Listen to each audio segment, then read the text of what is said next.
Join me for some unsung heroes of acting, directing, and some unsung television shows.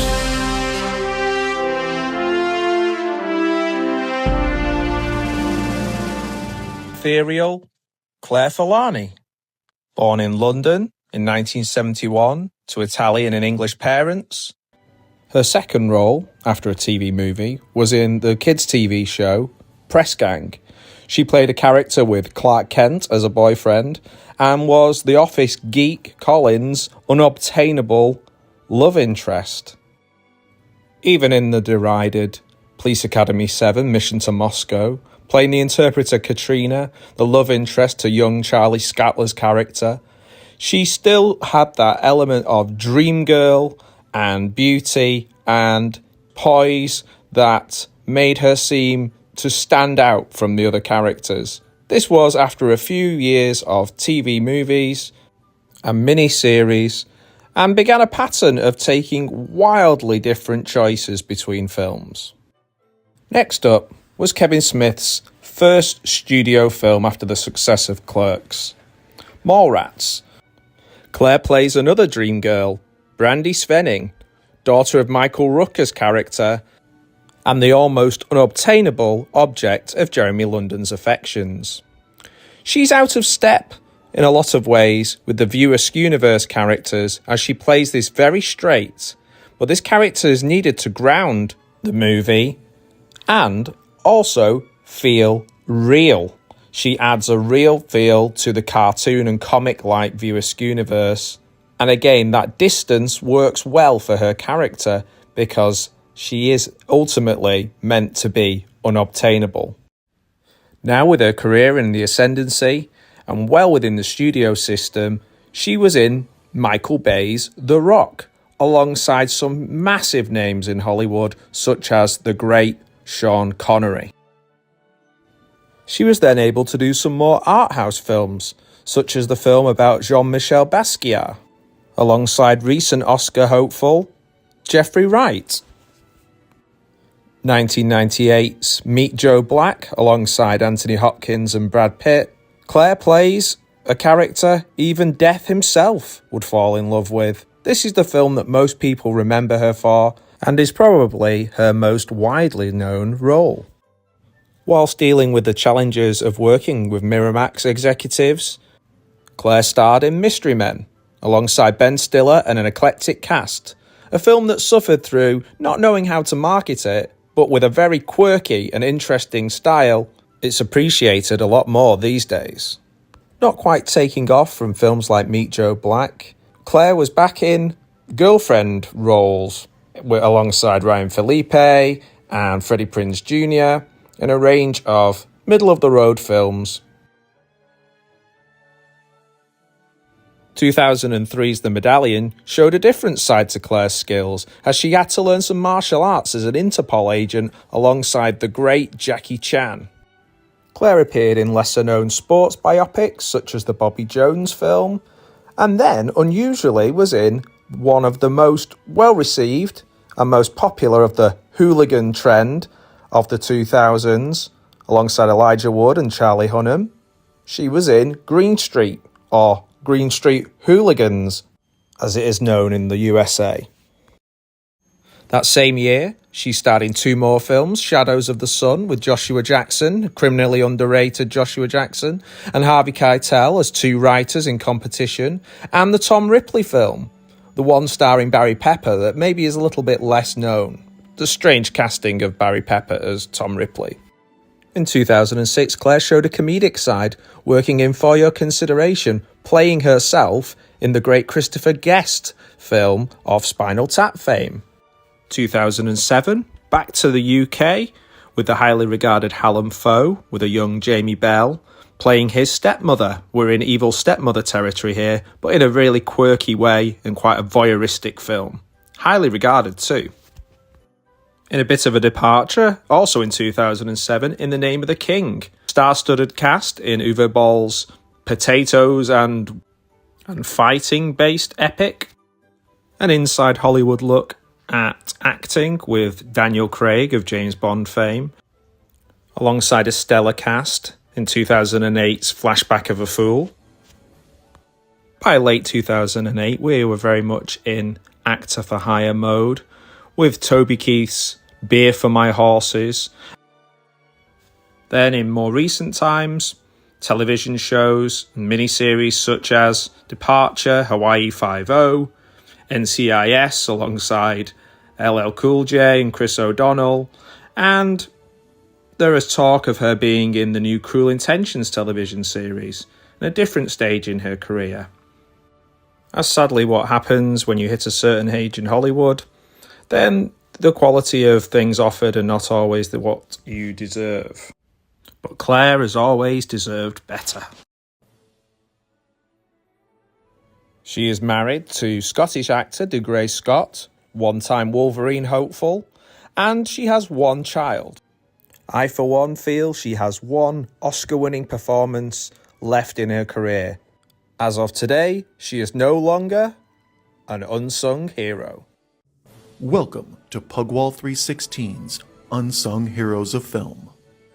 George Gaynes, the actor who was born May 16th, 1917, and passed away in February the 15th, 2016, was actually born George Gaynes, Finnish-born American singer, actor and voice artist. Related to the Grand Duchy of Finland of the Russian Empire at the time, and he actually served in the Royal Netherlands Navy during World War II.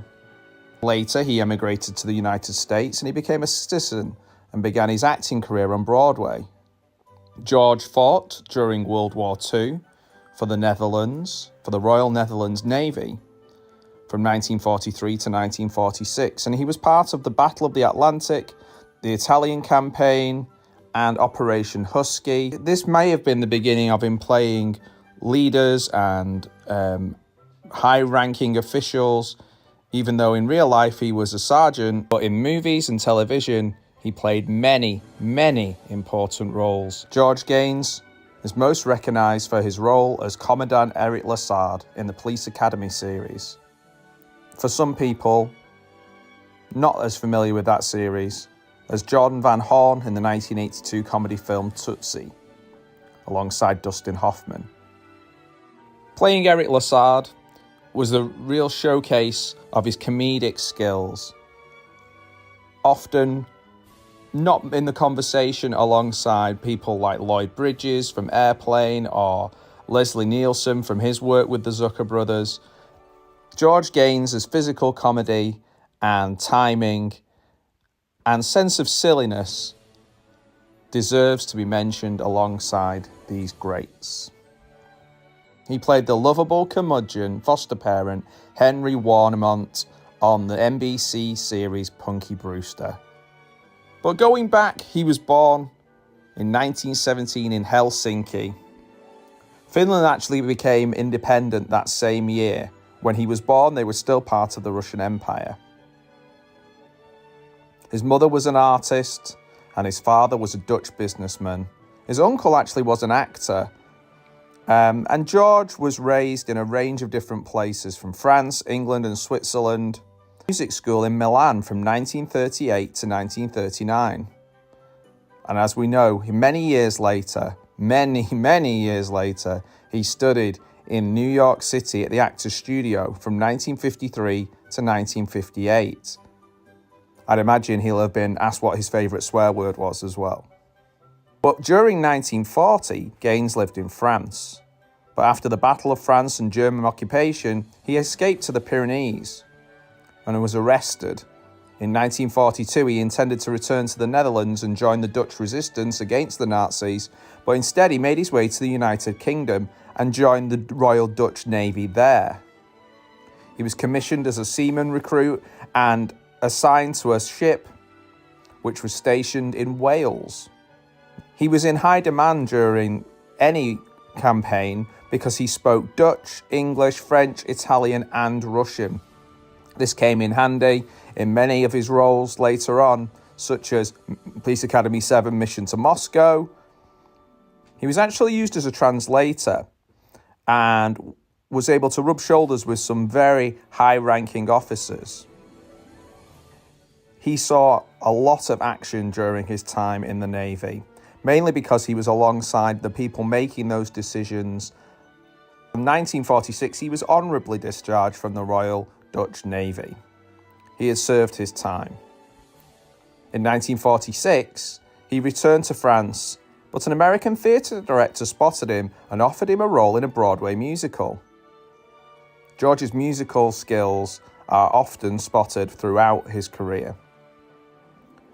Due to that role on Broadway, he became a naturalized American citizen in 1948.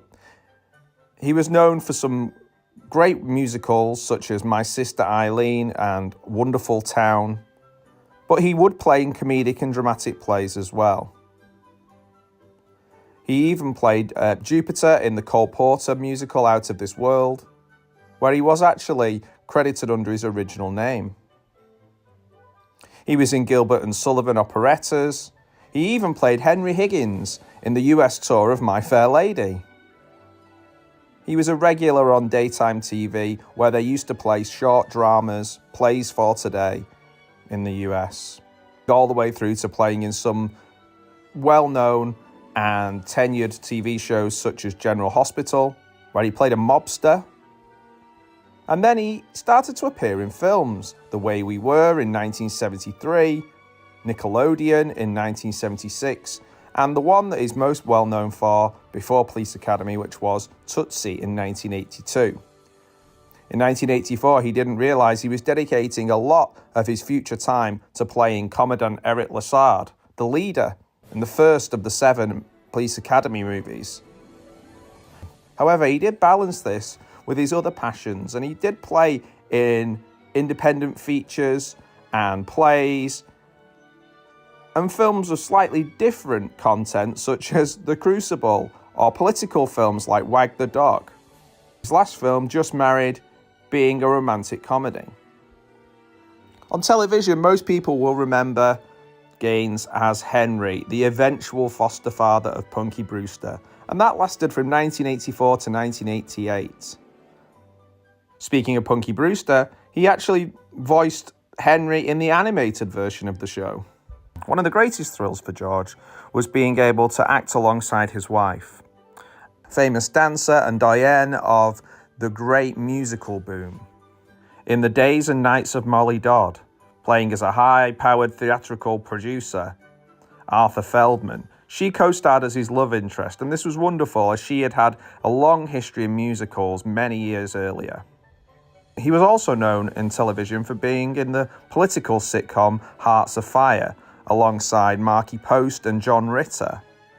Another curio is that he played in one episode of the sci-fi series Sliders as the old age version of Jerry O'Connell's character Quinn.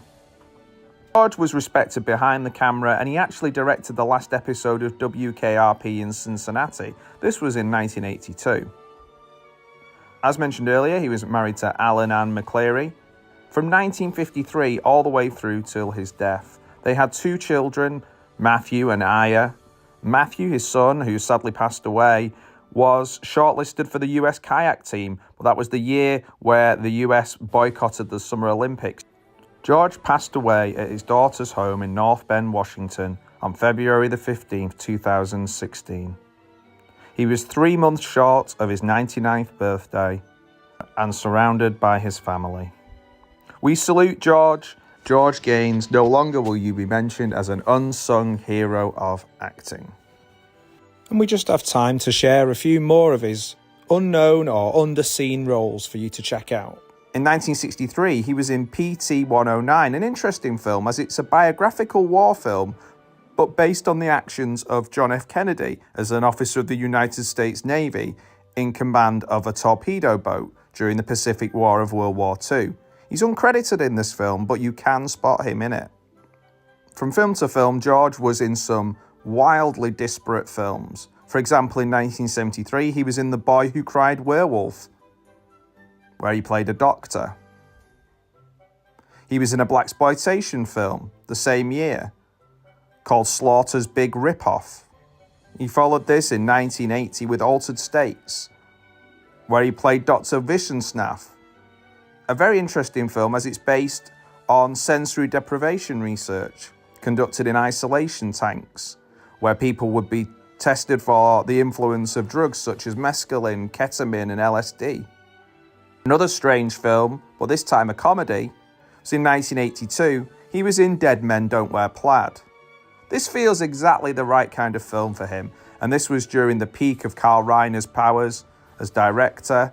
In 1984, the role that defined George's career, although as we know now, there are so many great films to look at and discover. The film in question was Police Academy. In 1984, he played Commandant Eric Lassard for the first time. He followed this with a Blake Edwards comedy, Mickey and Maude, and went straight back into Police Academy 2 in 1985, their first assignment. This was the first of 6 sequels in the Police Academy series. Police Academy 3, Back in Training. Police Academy 4, the Citizens on Patrol program, Commandant Lassard's baby. Straight after this, he went into Police Academy 5, Assignment Miami Beach. Police Academy 6, City Under Siege, followed in 1989. And then in 1994, Police Academy Mission to Moscow, or Police Academy 7 Mission to Moscow as it is known in some territories. People think that Police Academy 7 was George's last role, but he did play Vanya on 42nd Street, which was an interpretive, intimate performance of Uncle Vanya by Chekhov, and this was adapted by David Mamet. In fact, George, one little known fact about George is that he was the professor in the Fantastic Four, the independent superhero film adapted from the Marvel Comics flagship title. Footnote in the history of comic book movies, especially if you're a fan of Arrested Development, you can think of Tobias and his thing. George Gaynes can be found working with some of the greats, some of the all-time greats. Alfred Hitchcock in the Alfred Hitchcock Hour, in small roles, way back in 1963. Working on Bonanza, The Patty Duke Show, Mission Impossible, Hawaii Five-0, Hogan's Heroes, Columbo, The $6 Million Man. He was in Cheers, Matlock, The New Lassie, Steven Spielberg's Dinosaurs as the Elder-in-Chief, Chicago Hope, and his final TV outing as Commandant Eric Lassard in the episode Lend Me Your Ears of Police Academy, the series. A career of doctors, a career of authority figures, a career of kind, benevolent characters with a silly edge, not afraid to laugh at himself, a gift for physical comedy, a gift for language, a gift for experiencing the world before and during acting. George Gaynes is a true unsung hero of acting. Welcome to Pugwall 316's Unsung Heroes of Film.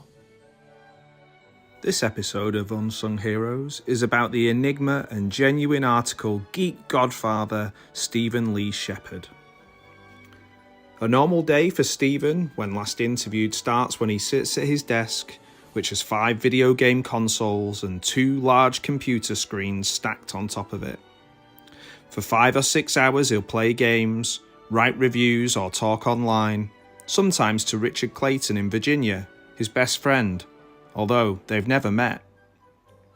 Sometime afternoon, he'll head outside and wait for the bus that will take him to his job as a dispatcher for a cable company. But over 20 years ago now, Sheppard was the most authentic geek on television. As Harris Trinsky on the Judd Apatow-produced Freaks and Geeks, he developed a cult following for his deadpan delivery and hyper-realistic demeanour, not to mention his wispy moustache, the long hair, and the uncomfortable body. A year later, he played Dudley Heisenbergen in Wes Anderson's The Royal Tenenbaums, acting very closely alongside Bill Murray. He delivered some of the funniest lines in a very funny movie. And then, well, he never really acted again. Today we celebrate him as an unsung hero.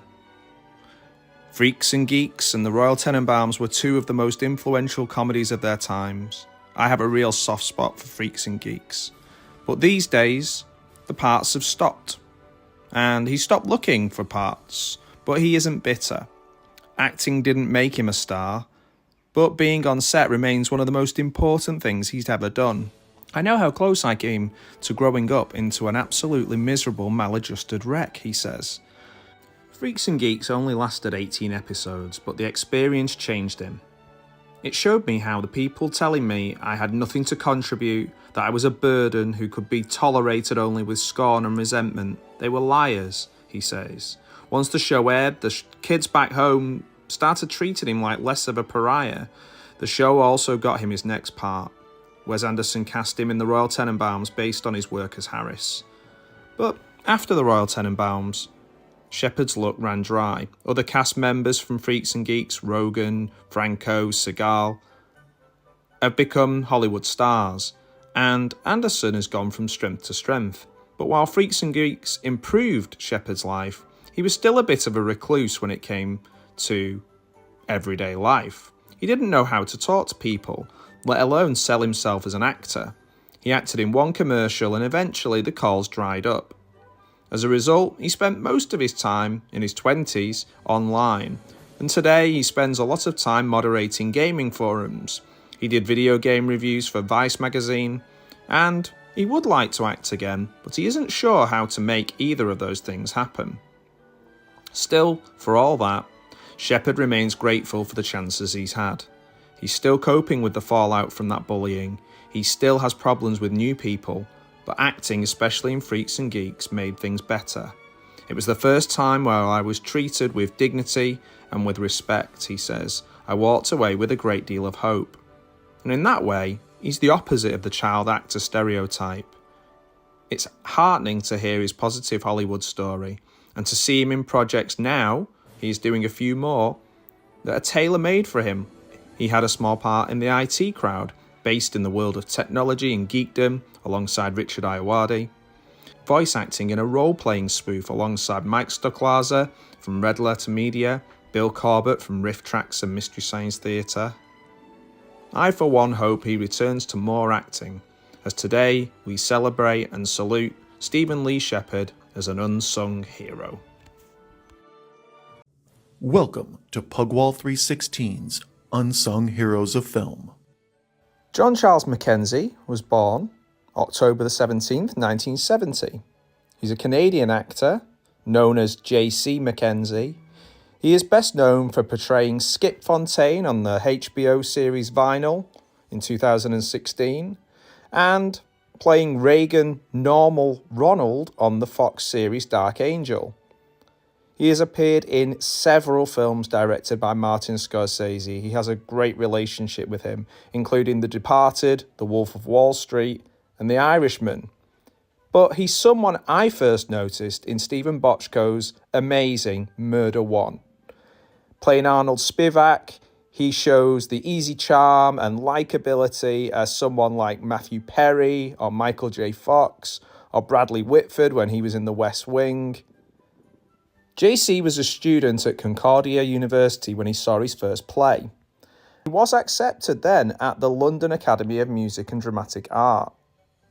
He has made over 150 appearances in films and television and on stage.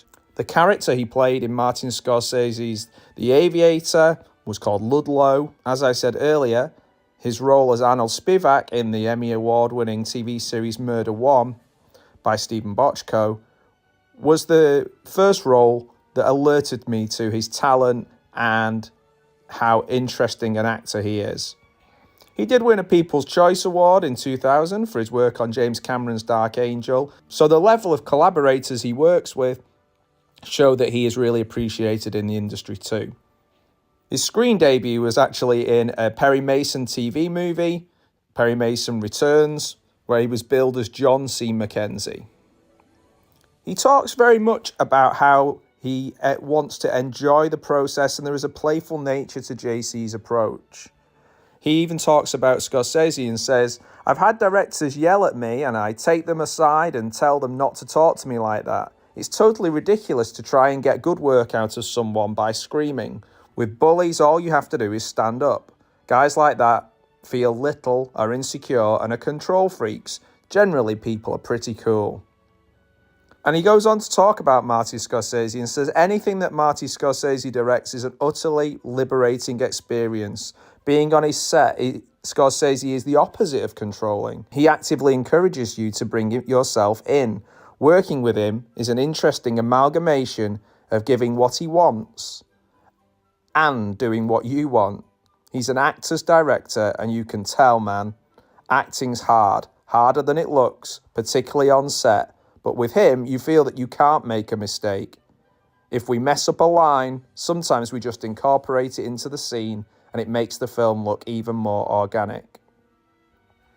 He talks about how he creates characters, and he says, I try to, whatever I'm playing, I try not to judge the character, number one. I'm always me on screen. I don't try to physically transform. I just try to shift the lens of my personality and execute the lines through my own experiences with my own voice and opinions, so it's more authentic. It's coming from me. I think that comes across. He's got an inherent likability from character to character. You know he's playing different characters, but you also know it's him. There's a realness and a believability and a humour there, a gentle humour. So actors work differently, he goes on to say. Some are obsessed with transforming into something else, but it's rare to do that and remain truly authentic. They may have a personable walk or a voice, but it looks fake to me. Unsavoury characters have more to delve into in way of conflict. There's more to be understood. That's a really interesting point. Sometimes my method doesn't work. Sometimes I suck. Sometimes I'm frightened or insecure, and that translates into my acting. So he talks a little bit about his fear and his approach to his characters and being open emotionally. And he says, I can't speak for other people, but I think that most of us are like that. It's a very strange thing being an actor.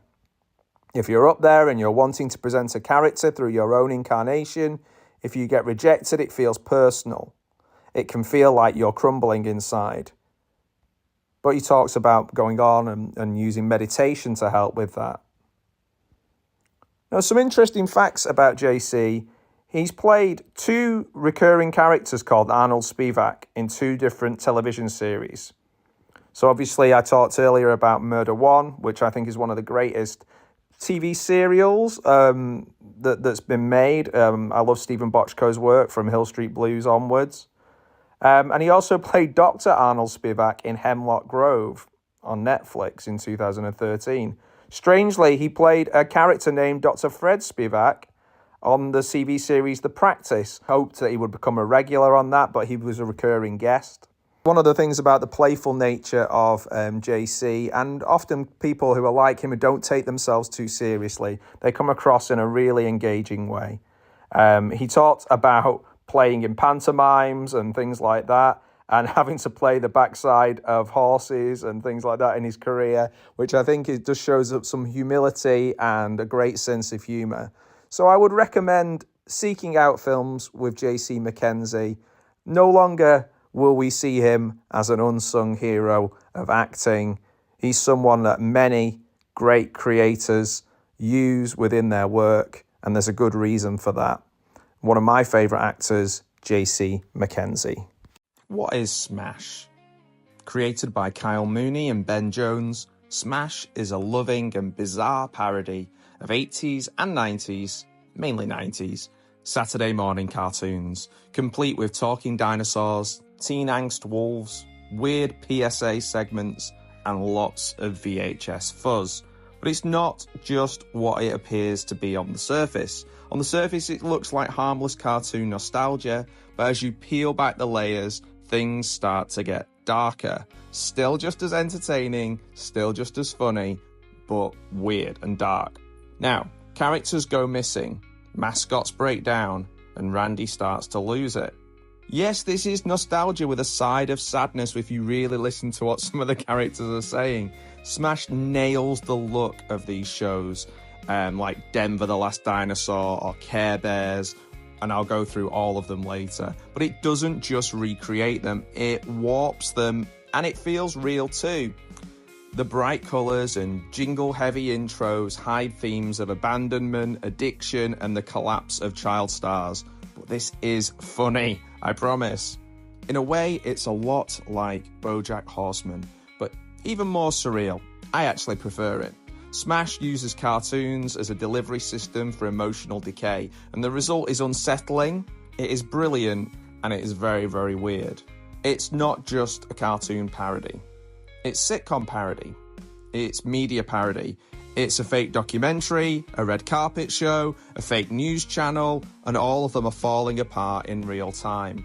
It's dark and nostalgic, and just like Kyle's other work, it's not afraid to hold on this and sit in the awkwardness or sit in the weirdness, as Kyle Mooney's latest album shows. It's better on repeated viewings and reveals more each time, from the Joey Lawrence leather jackets to the teaming up of cartoon characters that are supporting important causes. It's all there. So the verdict. Weird or wonderful? Well, as you may have guessed, it's both. It's a satire of a generation raised by cartoons, and it's a funeral for the innocence we lost along the way. There's some profundity hidden in the silliness. It's bizarre, it's niche, possibly not for everyone, but if you love animation history, if you love surrealism, or existential dread wrapped in neon, it might just be your new favourite thing. Visually, it's perfect, with many creators from shows such as Adventure Time utilising their youth and their love for animation history itself to match these Deke shows, if you remember Deke at the end, and Kyle just holding pause and record to capture this all on VHS. Thanks for watching. If you've enjoyed this video, I'd appreciate you liking it. I probably should have put this near the beginning, that seems to work better, but hey, if you watched all the way through, thank you. If you've ever had a VHS tape haunt your dreams, don't forget to subscribe to this channel for more weird, nostalgic, and sometimes slightly unhinged deep dives. Until next time, stay weird, stay wonderful, and I'll speak to you next time. He